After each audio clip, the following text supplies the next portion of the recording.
What would you think if police pulled you over and asked for a DNA test? One woman says it happened to her and she called NBC5 to investigate the suspicious stop. NBC5's Scott Gordon has been looking into the roadblock in Fort Worth.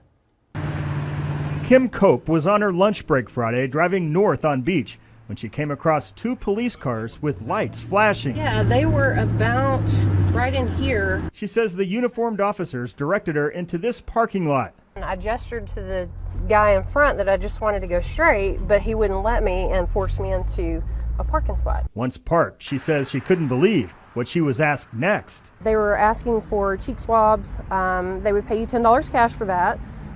They would also, if you let them take your blood, they would pay you $50 for that. Or at the very least, she says, they wanted to test her breath for alcohol for free. It just doesn't seem right that you would be forced off of the road when you're not doing anything wrong. She says she felt trapped. I finally did the breathalyzer test just because I thought that would be the easiest way to leave. We asked Fort Worth and Haltom City Police about this. The parking lot is on the border of both cities, and each department told us they didn't know what we were talking about. So who was doing such a survey and why? We tracked it down to the National Highway Traffic Safety Administration.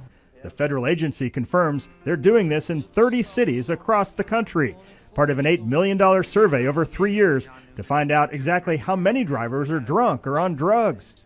The government insists it's 100% voluntary and anonymous. You can't just be pulled over randomly or for no reason. But civil rights attorney Frank Colosi questions whether such stops are constitutional. And then he says there's the fine print on the form given to drivers.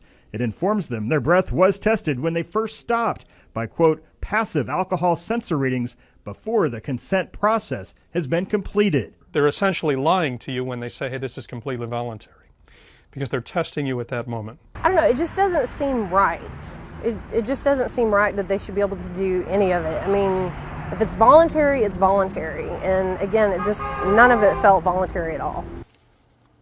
Scott Gordon reporting there now. Fort Worth police are still checking into all this, but so far can't find any record of its officers being involved.